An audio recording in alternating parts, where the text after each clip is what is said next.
टुकड़े टुकड़े गैंग को दो टूक। जी हां, आपको बता दें कि आज का विषय देश तोड़ने वाली सोच पर अब आर पार का संदेश सामने आया है। भारत तेरे टुकड़े होंगे जैसी भाषा पर आरएसएस प्रमुख मोहन भागवत जी ने सीधा और करारा प्रहार किया। आज उसी प्रहार की हम करेंगे बात। भागवत जी साफ कहते दिखाई दिए कि यह भारत के लिए जीने का समय है, मरने का नहीं, इसे समझना होगा। अंडमान में वीर सावरकर के गीत सागर प्राण तालमाला की 115वीं वर्षगांठ के मंच से संघ प्रमुख ने उन ताकतों को खुली चुनौती दी जो देश को बांटने की भाषा बोलती हैं। भागवत जी ने दो टूक कहा, भारत में सिर्फ भारत की भक्ति चलेगी, देश को तोड़ने की सोच नहीं। मोहन भागवत जी ने समाज को आईना दिखाते हुए कहा कि आज छोटी छोटी बातों पर टकराव बढ़ रहा है, लेकिन अगर भारत को महान बनाना है तो सावरकर के राष्ट्रवादी विचारों को अपनाना होगा। जाति और धर्म की राजनीति पर भी संघ प्रमुख ने तीखा वार किया। उन्होंने कहा कि सावरकर ने कभी खुद को जाति, धर्म या राज्य से नहीं जोड़ा, उन्होंने सिर्फ एक राष्ट्र की बात की। भागवत जी का साफ संदेश है कि पैसे कमाइए, पेशेवर बनिए, लेकिन राष्ट्र को मत भूलिए। राष्ट्र निर्माण के लिए साधु बनना जरूरी नहीं, जरूरी है राष्ट्र को सर्वोपरि रखने वाली सोच।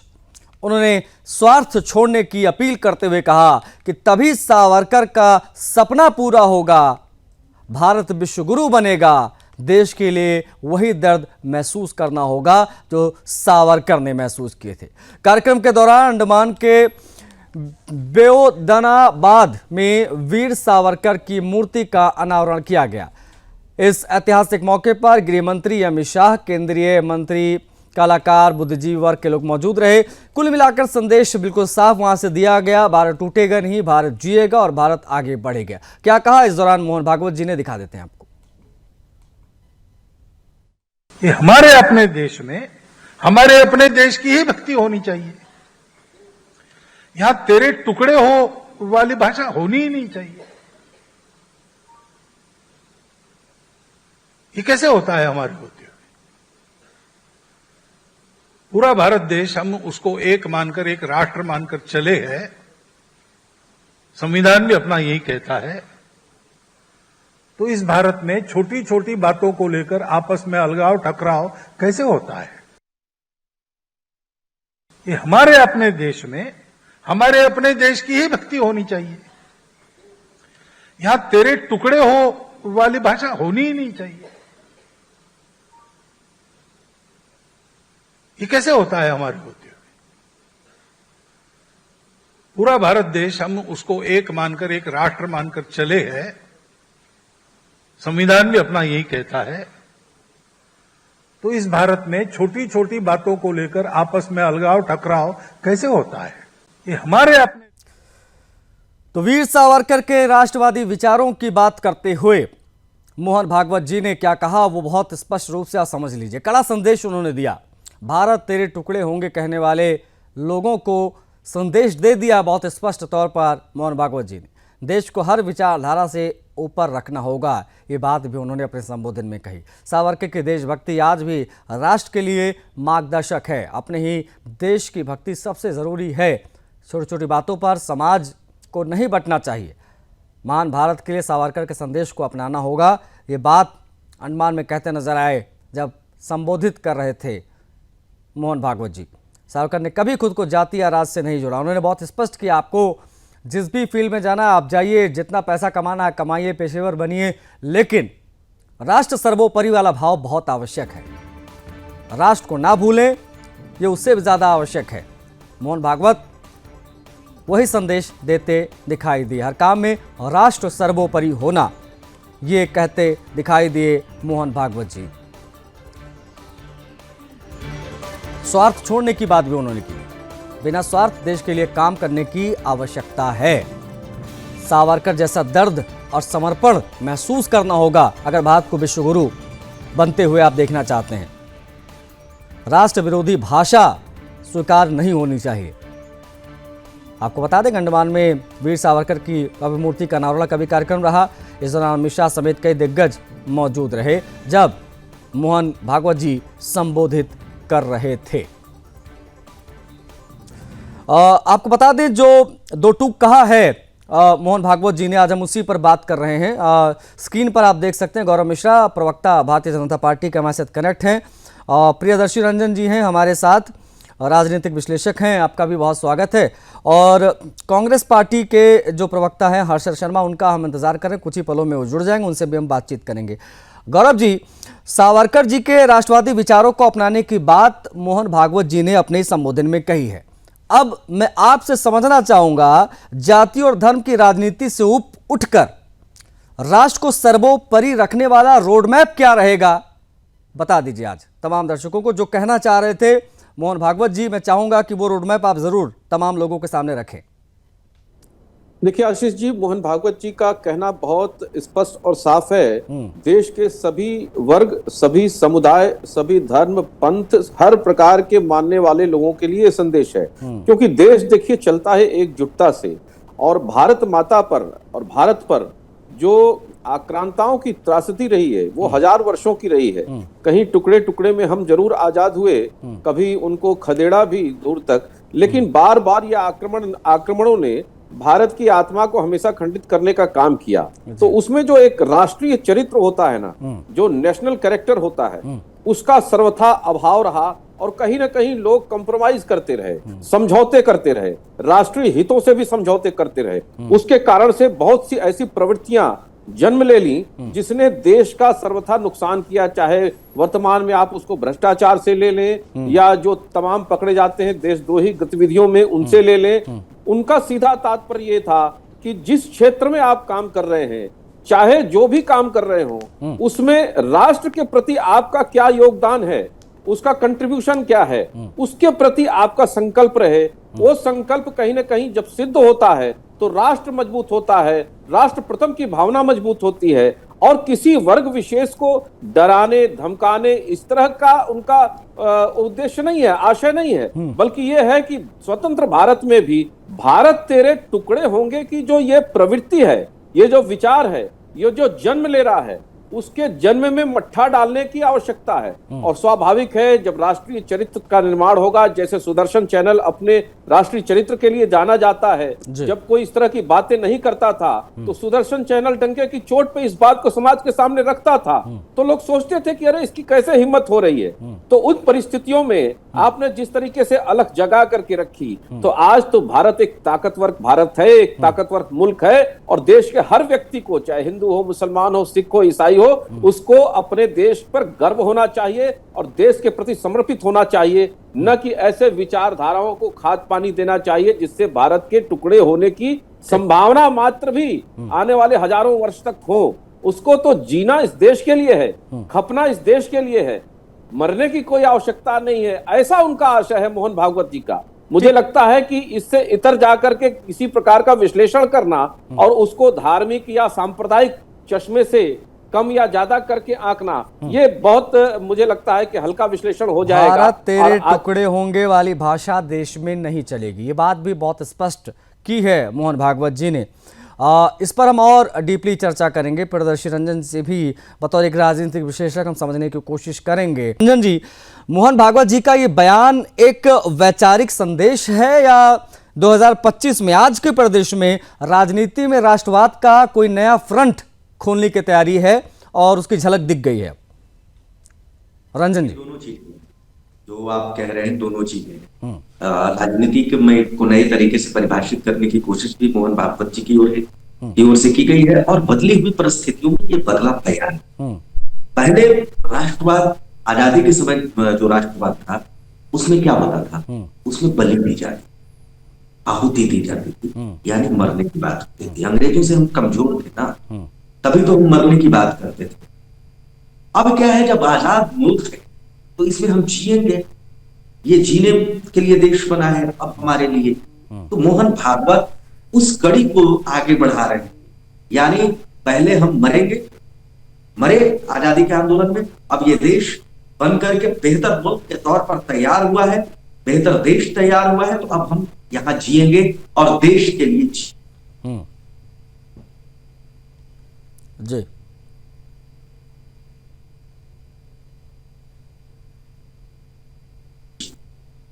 मेरा मानना है, स्पष्ट तौर पर यह मानना है कि इसको आप विवादों में मत देखिए, ये सकारात्मक मैसेज है। मोहन भागवत पर अक्सर कहा जाता है कि वो विवादित बयान देते हैं, लेकिन आज विपक्ष ही इस बात को मानेगा कि मोहन भागवत का यह बयान बेहद ही सकारात्मक है। देश के लिए जीने की अपील करना किसी भी मामले में बुरा नहीं है, और उससे भी बढ़कर के बात भाषाई एकता, सांस्कृतिक विविधताओं को लेकर के भी मोहन भागवत जी ने जो चिंता जाहिर की है, गाहे बगाहे चिंता जाहिर की है, भाषा की जो चिंता जाहिर की है, कहीं ना कहीं राष्ट्र को नए तरीके से परिभाषित करने की कोशिश हो रही है। ये बताने की कोशिश मोहन भागवत की ओर से है कि कुछ लोग, जो लोग बाहर से आए हैं या आकर के बसे, या बाहर की जो ताकतें हैं, वो राष्ट्र को तोड़ने की कोशिश आज भी करती है। वो विचारधारा, बाहरी विचारधारा जिसे प्रेरित होकर के देश के लोग ही, कुप्रेरित इसको कहा जाए, कुप्रेरित होकर के टुकड़े टुकड़े जैसी बात करते हैं, उस पर भी मोहन भागवत ने गहरा चोट करने की कोशिश की, सत्ता को भी एक मैसेज दिया है कि नए तरीके से इन लोगों के बारे में फिर से चिंतन किया जाए, और ऐसी चीजें कि भारत बेहद ताकतवर है, इन चीजों को तो मसल देना चाहिए। जिस तरीके की भाषा ये लोग, जी ठीक है रंजन जी, हम इस पर और विस्तार से बात करेंगे। कुछ ग्लिच भी आ रहा है आपसे बातचीत के दौरान, पॉज हो जा रहा है एकदम से। लेकिन गौरव मिश्रा जी, क्या ये माना जाए कि मोहन भागवत जी ने अपने संबोधन में जो लिबरल एजेंडे वाले लोग हैं, उनके स्पेस को भी आईना दिखाने की कोशिश की है मोहन भागवत जी ने, और ये बहुत आवश्यक भी था कि इस प्रकार के देश विरोधी ताकतों के खिलाफ, इस प्रकार की विचारधारा के खिलाफ खुलकर बोला जाए? आशीष जी, लिबरल होना देश विरोधी बात होना नहीं है, दोनों अलग अलग विषय है। देश विरोधी एक मानसिकता है जो लंबे समय से, बल्कि शताब्दियों से हमारे देश में पलती बढ़ती रही है, और उसको खाद पानी देश के अंदर के लोग भी देते रहे हैं, और अब तो देश के बाहर से भी मिलती रही है। जैसे सोरोसी गैंग, जब सोरोस कहता है कि हम भारत में मोदी को हटा देंगे, और उसके समर्थन में भारत के लोग या भारत के राजनीतिक दल खड़े होते हैं, और तमाम ऐसे लोग जो भारत के विरुद्ध शत्रुता का भाव रखते हैं या उस तरह के कृत्य करते हैं, उनके साथ भारत के लोग खड़े हुए दिखाई देते हैं, तो उसको देशद्रोहिता कहते हैं। और वो राष्ट्रीय चरित्र जिनके अंदर नहीं होता है, देश के प्रति जिनका समर्पण नहीं होता है, देश के प्रति जिनकी भक्ति नहीं होती है, उनके अंदर ये सब चीजें पनपती हैं। बल्कि ये कह सकते हैं कि जो भोग की संस्कृति वाले हैं, वो योग की तरफ क्यों बढ़ना चाहेंगे? योग में तो तपस्या है, तप है, त्याग है, समर्पण है, ये सब की क्या आवश्यकता है? जिनको भोग में सब कुछ आसानी से मिला है विरासत में, वो इसको खत्म नहीं करना चाहेंगे। तो एक प्रकार से ये भोग और योग का संघर्ष है, उसका युद्ध है, और ये ट्रांजिशन पीरियड है। ये एक संक्रमण काल है जिसमें हम भोग से योग की तरफ बढ़ रहे हैं, और योग की तरफ जब बढ़ता है व्यक्ति ना, तो देश के प्रति उसका समर्पण सुनिश्चित होना ही चाहिए। अगर वो एक रिक्शा चालक है, अगर वो ये प्रोफेसर है, या किसी भी क्षेत्र में काम करने वाला है, तो देश के प्रति उसका कंट्रीब्यूशन सुनिश्चित होना चाहिए। और उन लोगों को सीधा और कड़ा संदेश भी होना चाहिए जो अभी भी मानसिकता इस तरह की पाल करके बैठे हैं कि ये देश कट जाएगा, बट जाएगा, क्योंकि ऐसा करने वाले खप गए, 7 फीट जमीन के अंदर गड़ गए, उनके नामो निशान नहीं है, उनके जो पुष्ट है वो कहां है कुछ पता नहीं है, लेकिन भारत है और हमेशा रहेगा। गौरव जी, राष्ट्रवाद की क्या परिभाषा है भारतीय जनता पार्टी से अगर मैं समझूं तो? भारत जिएगा, भारत आगे बढ़ेगा, ये सिर्फ एक भावनात्मक संदेश है, या राष्ट्र विरोधी नैरेटिव के खिलाफ ये माना जाए कि एक निर्णायक मोर्चा खोलने की तैयारी है, उसकी बहुत आवश्यकता है? मौजूदा परिदृश्य में 4 लोग 10 लोग कहीं इकट्ठा होते हैं और देश के खिलाफ नारेबाजी वो करना शुरू कर देते हैं, फिर चाहे वो भारत तेरे टुकड़े होंगे इंशाल्लाह, इस प्रकार के तमाम भाषण, तमाम नारे हम देखते हैं जो खुलकर कोई भी कहीं बोलकर निकल लेता है। देखिए, मोहन भागवत के इस बयान को पश्चिम बंगाल से भी हाल के दिनों में जिस तरीके से पश्चिम बंगाल में कुछ कुछ घटनाएं हो रही, संघ को नागवार गुजरना, और मोहन भागवत का स्टेटमेंट कहां से आया? मोहन भागवत का स्टेटमेंट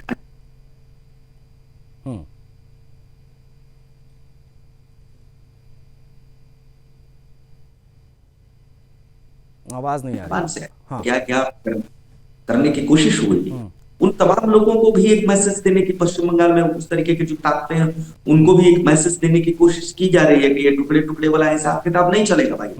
पश्चिम बंगाल में भारत से बाहर नहीं है, पश्चिम बंगाल का नाम मोहन भागवत ने नहीं लिया, लेकिन एक मैसेज पश्चिम बंगाल के उन उपद्रवियों के लिए है जो मोहन भागवत ने दिया है। कि मोहन भागवत किसी संवैधानिक पद पर नहीं है, लेकिन उनका ऑरा और ओहरा देश की राजनीति में क्या है किसी से छुपा हुआ नहीं है।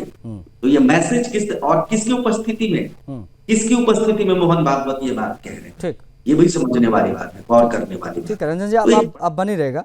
गौरव जी, जब हम पूरे भाषण को सुनते हैं मोहन भागवत जी के, तो वो कहते हैं कि स्वार्थ छोड़ना पड़ेगा। आपको लगता है बतौर एक नेता, बतौर एक प्रवक्ता, कि हमारे देश में, या बीजेपी ये मानती है कि राजनीति में निजी और चुनावी स्वार्थ ने राष्ट्र के एजेंडे को, राष्ट्र के मुद्दे को पीछे छोड़ दिया है, पीछे धकेल दिया है निजी स्वार्थ ने?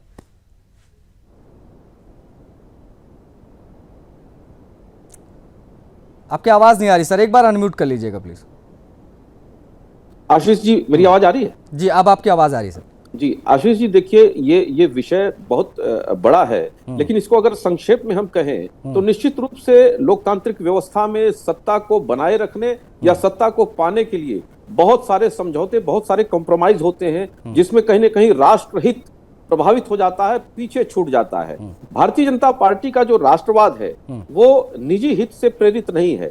हम उसी विचारधारा के लोग हैं जो जिस देश में ऐसे ऐसे वाक्य जन्म लिए, जैसे अयम निजः परो वेतु गणना लघुचेत साम उदार चरिता नाम तु वसुधैव कुटुंबकम, या फिर हम कहें एकम सत्य विप्राह बहुधा वदंती, तो इसको नेशन स्टेट मानने वाले लोग नहीं समझ पाएंगे। जिनको एक बाउंड्री मिली है द्वितीय विश्व युद्ध के बाद, तमाम 100 से ज्यादा देश नए जन्म ले लिए, तो भारत एक राष्ट्र के रूप में 500 से 562 रियासतें जो हैं वो आजादी के बाद जो है विलय हुआ उनका, लेकिन संस्कृति एक थी, चार धाम एक थे। अगर पोंगल मनाया जा रहा है दक्षिण में, तो लोहड़ी मनाई जा रही है पंजाब में, उत्तर में मनाई जा रही है मकर संक्रांति, तो पूरब में मनाया जा रहा है, वहां पर आसाम में मनाया जाता है, क्या मुझे याद ध्यान नहीं आ रहा अभी, लेकिन आप देखिए कि ये देश किस तरह से सांस्कृतिक और धार्मिक रूप से एक रहा है। इसीलिए ऐसी सोच, ऐसे विचारों ने यहाँ जन्म लिया, ऐसे महापुरुषों ने यहाँ जन्म लिया। उस सोच को कुचलने का काम जो निजी स्वार्थ में हुआ है, उस स्वार्थ को खत्म करना पड़ेगा और राष्ट्र की मूल धारा को आगे रखना पड़ेगा, तब ऐसी विचारधारा के लोग खत्म होंगे, एलिमिनेट होंगे। ठीक है, शायद इसीलिए संघ प्रमुख ने भी इस ओर ध्यान आकर्षित किया कि स्वार्थ छोड़ना होगा और देश को सर्वोपरि रखना होगा, देश को सर्वप्रथम आगे रखना होगा। ये बेहद महत्वपूर्ण जो संबोधन रहा मोहन भागवत जी का। आप दोनों का बहुत आभार, समय दिया आप लोगों ने इस बातचीत के लिए। देखिए, सावरकर का सपना राष्ट्र सर्वोपरि का था और उसी बात को आगे बढ़ाते हुए मोहन भागवत जी ने भी लोगों से अपील भी की और टुकड़े टुकड़े गैंग जो था उनको दो टूक भी देते नजर आए, उनको चुनौती भी देते नजर आए मोहन भागवत जी।